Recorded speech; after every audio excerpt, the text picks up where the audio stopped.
Kapag magulo ng mundo, ikaw ang payapang hinahanap-hanap ko.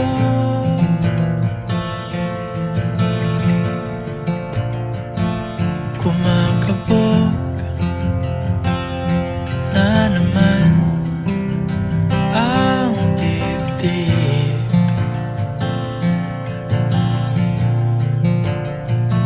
Sa pagkabahala, Every love story has a beginning.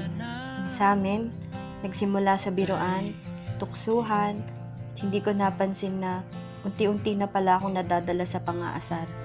sa dami ng nangyayari, saan ba ko lala? Akala ko dati, trabaho, bahay na lang routine ko. Pero nung nakilala kita, nag-iba na ang takbo ng araw ko, na para bang ikaw na ang mundo ko.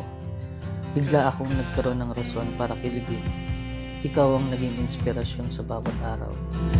Kapag magulo ng mundo, ikaw ang payapang hinahanap-hanap ko.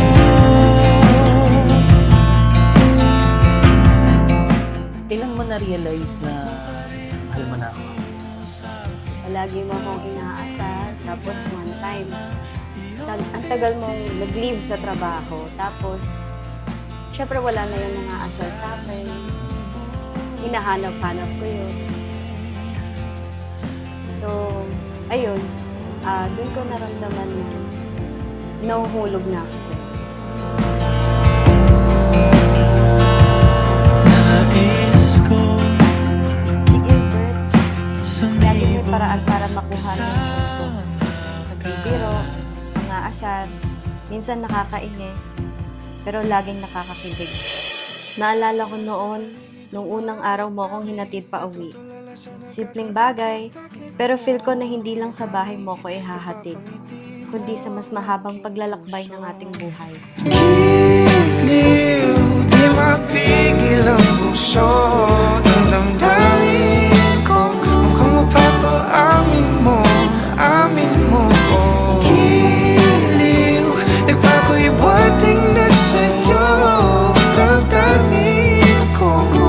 Napagtanto na Noong una, simpleng hatid lang, pero unti-unting naging espesyal na biyahe.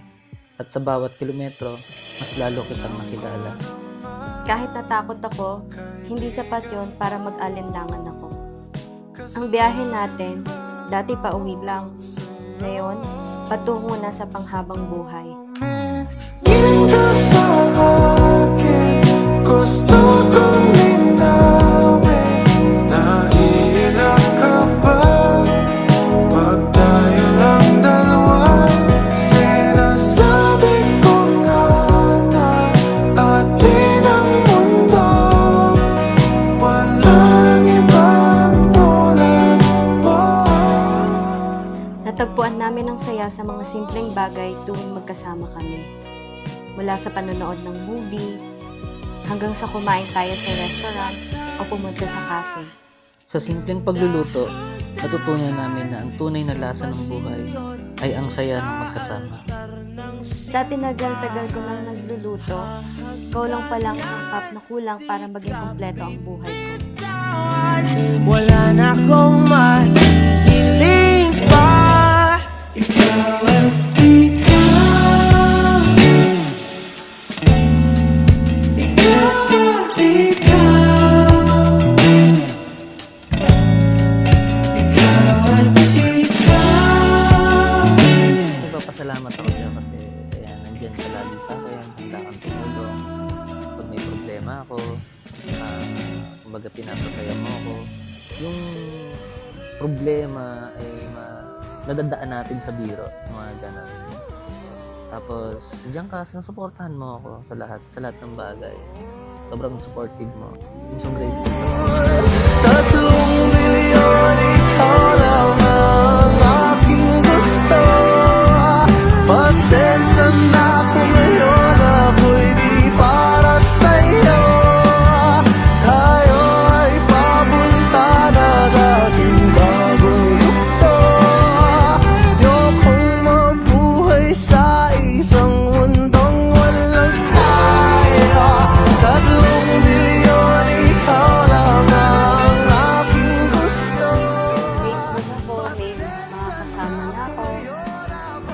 Grateful ako na dumating ka sa buhay ko. Ba?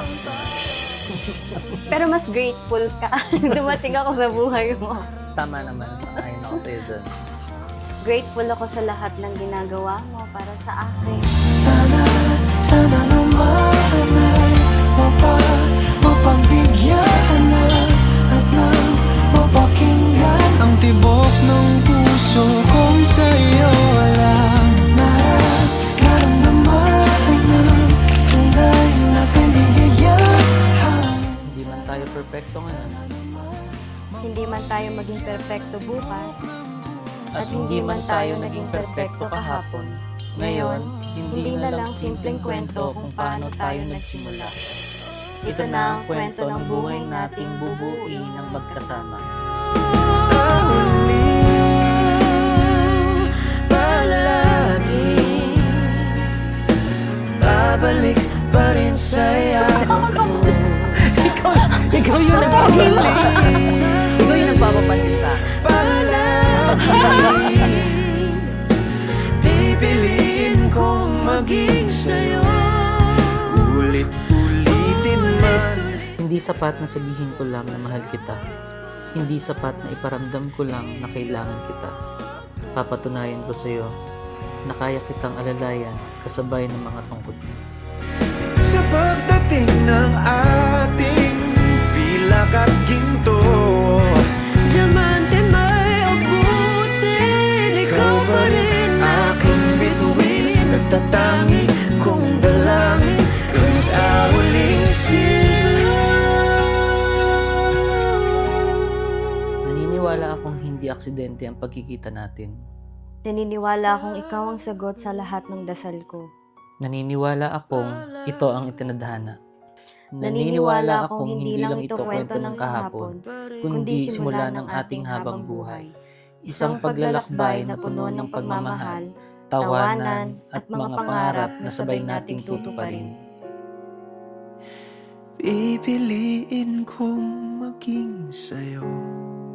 Ulit-ulitin man, nais kong malaman mo. Pangako, Gilbert. Pangako, Russell. Ika mo ing luguran ko. Palagi